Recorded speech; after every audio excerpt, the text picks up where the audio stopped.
Welcome back to Simply Fujica, a place for budding and aspiring entrepreneurs. If you are new to this community, I definitely want to thank you for stopping by. My name is Fujica, and I help this community to achieve receiving their non-medical home care agency licenses.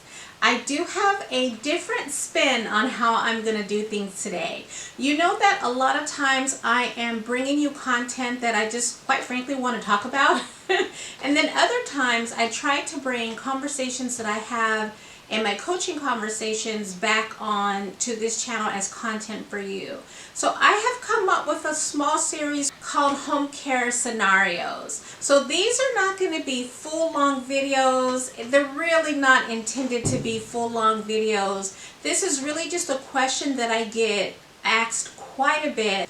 The purpose of these videos is really just meant to be a quick hit for you. It's just really a quick and sweet way for me just to answer a question that will really hopefully help you in your business. So if that is something that you're interested in, and I hope it is, then stay tuned.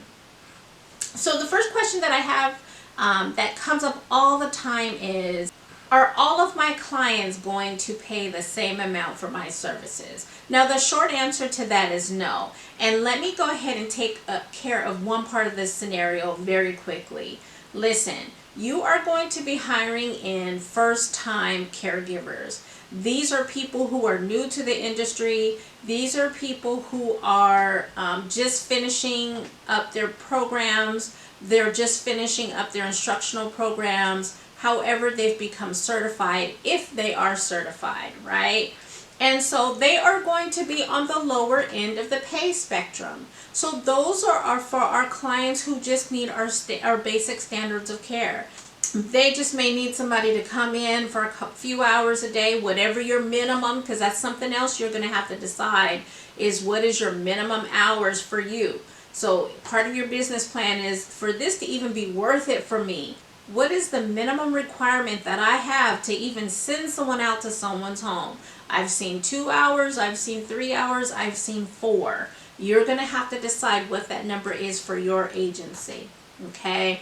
But back to the scenario. You know, this person just needs someone to cook them a quick breakfast, you know, get their meal going for the day. They just need a little bit of help or assistance during the morning, right? So that's usually considered, I would consider that they just need standard base care.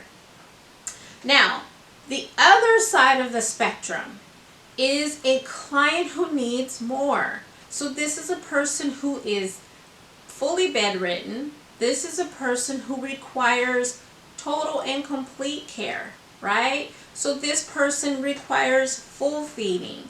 You have to transfer them out of the bed. You're going to have to give them showers. You're going to have to give them complete care, right? So that means you have to do everything for them. For this type of client, you're going to have to charge them more per hour. The reason why I say this is you're going to need a more seasoned caregiver to take care of this client. You're not going to trust this client with that same caregiver that I just described. You're not going to trust the care of this client to someone who just graduated from school. You shouldn't, okay? And so that person that you would trust them to is going to come, they're going to come with more experience. They're going to have more skill sets that you desire to bring to your agency. But guess what?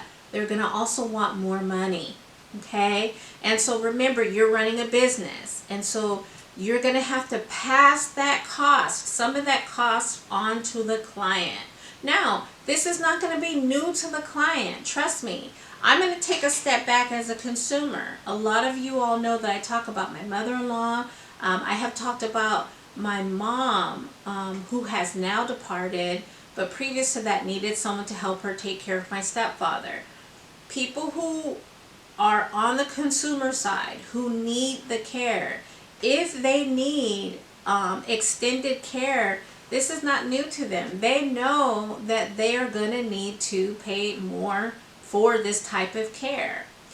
This is why I tell you all, this is why I say it is so important to develop that unique value proposition, because if you want a person to pay more money, even when they know in their mind that they need to, you have to explain to them the reason What is the value associated with that higher price? Because even if a person has it, they're going to want to know why they should spend that money with you. So what is that value? What is that value proposition that you have? You should have that off the top of your head, because a client is going to ask you, so what makes you different?